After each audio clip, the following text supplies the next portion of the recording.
बिस्मिल्लाहिर्रहमानिर्रहीम। अस्सलाम वालेकुम। कैसे हैं नाज़रीन? उम्मीद करती हूँ कि आप खैरियत से होंगे। और चल देते हैं अपने टॉपिक की तरफ, लेकिन टॉपिक पर जाने से पहले आप लोगों से रिक्वेस्ट करूंगी कि काइंडली मेरा चैनल सब्सक्राइब कर दें। अगर सब्सक्राइब कर दिया है तो चलते हैं अपने टॉपिक पर। आज टॉपिक है कि उम्मत पर नबी करीम सल्लल्लाहु अलैहि वसल्लम के हकूक। बंदों पर अगरचा परवरदिगार की नेमतें बेपनाह हैं और इसकी नवाजिशें बेपनाह हैं और इसकी अताएं भी बेइंतहा हैं, जिनका तकाजा है कि शुक्र अदा किया जाए, जो इनमें से इजाफे का बाइस बने और इस अजीज व हमीद ज़ात की तारीफ की जाए ताकि इसकी रजामंदी हासिल हो। ताहम इनमें से सबसे बड़ी नेमत है कि जिस जैसी कोई नेमत ही नहीं, वो अल्लाह की ये नवाजिश है कि इसने बशीर व नज़ीर, सिराज व मुनीर, रहमतुल लिल आलमीन और नबी करीम सल्लल्लाहु अलैहि वसल्लम को मबूस किया। या अय्युहन नबियो इन्ना अरसलनाका शाहिदन व मुबश्शिरन व नज़ीरा वदाइयन अल्लाहु बिइज़्निही व सिराजम मुनीरा। अल अहज़ाब, सूरह अल अहज़ाब। नबी सल्लल्लाहु अलैहि वसल्लम, हमने तुम्हें भेजा है गवाह बनाकर, बशारत देने वाला और डराने वाला बनाकर, अल्लाह की इजाजत से उसकी तरफ दावत देने वाला बनाकर और रोशन चराग बनाकर। लक़द मन्नल्लाहु अलल मुमिनीना इज़ बअसा फ़ीहिम रसूलन मिन अनफुसिहिम यत्लू अलैहिम आयातिही व युज़क्कीहिम व युअल्लिमुहुमुल किताब वल हिकमता व आनी कनु मिन क़ब्लु लफ़ी ज़लालिम मुबीन। सूरह अल इमरान। दरे हकीकत अहले ईमान पर तो अल्लाह ने ये बहुत बड़ा एहसान किया है कि उनके दरमियान खुद इन्हीं में से एक ऐसा पैगंबर उठाया जो इसकी आयत नहीं सुनाता है, उनकी जिंदगियों को संवारता है और उनको किताब और दानाई की तालीम देता है, हालांकि इससे पहले यही लोग सारी गुमराहियों में पड़े हुए थे। ए मोहम्मद सल्लल्लाहु अलैहि वसल्लम, हमने तुम्हें दरअसल दुनिया वालों के लिए रहमत बनाकर भेजा। दुनिया में शिकावत और आखिरत में अल्लाह के गजब, जहन्नम के दर्दनाक अज़ाब का मौजूब बनने वाली हलाकत और गुमराही से बचना इतनी बड़ी नेमत है कि जिस हस्ती का जरिया ये नेमत हासिल हुई है, इनके हकूक मलहूज रखना और उनको पूरा करना ही वाजिब है। ये इस नबी करीम सल्लल्लाहु अलैहि वसल्लम के हकूक हैं जिससे अपनी और अपने साथ भेजी गई हिदायत और निजात की मिसाल बयान करते हुए फरमाया, मेरी मिसाल और मुझे अल्लाह की तरफ से मिलने वाली नबूवत की मिसाल इस आदमी की तरह है जो किसी कौम के पास आए और कहे कि ये मेरी कौम, मैंने अपने आंखों से लश्कर देखा है और मैं तुम्हें खुले आम डरा रहा हूँ और चौकना कर रहा हूँ, इसलिए संभल जाओ और बचाव का सामान करो।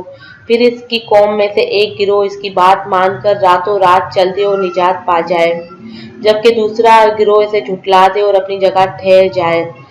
चनाचा लश्कर आए और इसे हलाक करके बैको बंद से उखाड़ दे। चनाचा यही मिसाल है इस आदमी की जो मेरी फर्मा बरदारी करे और मेरी नबूवत के मुताबिक चले, और इस आदमी की जो मेरी नाफरमानी करे, इसकी हक की तकदीब करे जो मैं लेकर आया हूँ। बुखारी और मुस्लिम की ये हदीस है।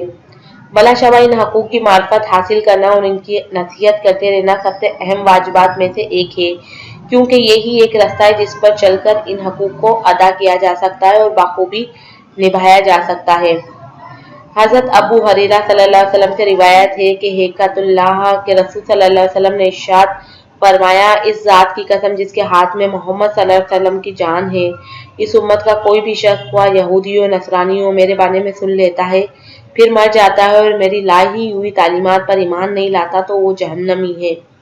ये सही मुस्लिम मुसन्निद अहमद में है।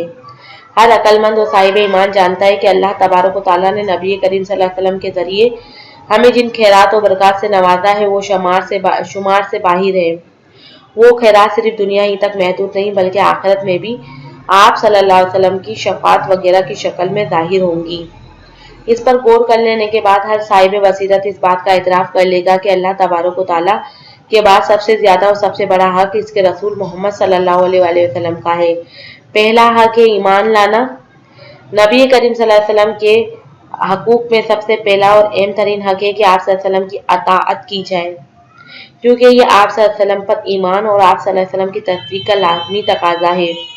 अल्लाह ताला ने आप सल्लल्लाहु अलैहि वसल्लम की अताअत का हुक्म देते हुए इरशाद फरमाया, अय्युहल्लज़ीना आमनू अतीउल्लाह व रसूलहु व ला तवल्लौ अन्हु व अंतुम तस्माऊन। सूरह अनफाल। ए ईमान वालो, अल्लाह और इसके रसूल की अताअत करो اور حکم سننے کے بعد اس سے سرتابی نہ کرو۔ اللہ یہ بھی فرماتا ہے کہ جو کوئی آپ صلی اللہ علیہ وسلم کی فرما برداری کرے گا وہی اللہ کا فرما بردار ہے، اور جو آپ صلی اللہ علیہ وسلم کی نافرمانی کرے گا وہ در حقیقت اللہ کا نافرمان ہے، کیونکہ آپ صلی اللہ علیہ وسلم تو اس بات کا حکم دیتے ہیں کہ جس کا اللہ حکم دے اسی بات سے منع کرتے تھے، اور جس سے اللہ نہ منع کرے۔ اللہ صلی اللہ علیہ وسلم اس بات کا حکم دیتے تھے جس سے اللہ کا حکم دے، اور اسی بات سے منع کرتے تھے جس سے اللہ منع کرے۔ تو سورہ نساء جس میں کہا گیا ہے کہ جس نے رسول کی اطاعت کی اس نے دراصل اللہ کی اطاعت کی، اور جو منہ موڑ گیا تو بہرحال ہم نے تمہیں ان لوگوں کو پر پاک پا منا کر تو نہیں بھیجا، اور فرمایا سورہ حشر میں جو کچھ رسول صلی اللہ علیہ وسلم تمہیں دے دیں وہ لے لو، جس چیز سے تم کو روک دیں اس سے رک جاؤ، اللہ سے ڈرو، اللہ سخت سزا دینے والا ہے۔ آپ صلی اللہ علیہ وسلم کے فرما برداری کے فوائد و ثمرات، اس فرما برداری سے اللہ تعالیٰ جو فوائد و ثمرات عطا کرتا ہے وہ بیان سے باہر ہے اور شمار میں نہیں آ سکتے۔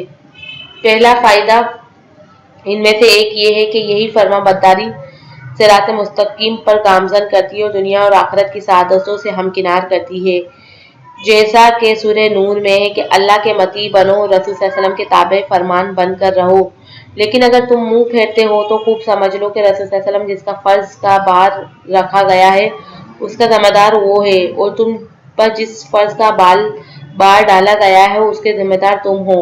اس کی اطاعت کرو گے تو خود ہی ہدایت پاؤ گے، ورنہ رسول کی ذمہ داری اس سے زیادہ کچھ نہیں، صاف صاف حکم پہنچا دے۔ دوسرا فائدہ اسی طرح کے فوائد میں سے ایک یہ بھی ہے کہ آپ صلی اللہ علیہ وسلم کی فرما برداری سے آدمی پر اللہ کی رحمت نازل ہوتی ہے۔ سورہ ال عمران میں ہے کہ رسول کا حکم مان لو تو توقع ہے کہ تم پر رحم کیا جائے گا۔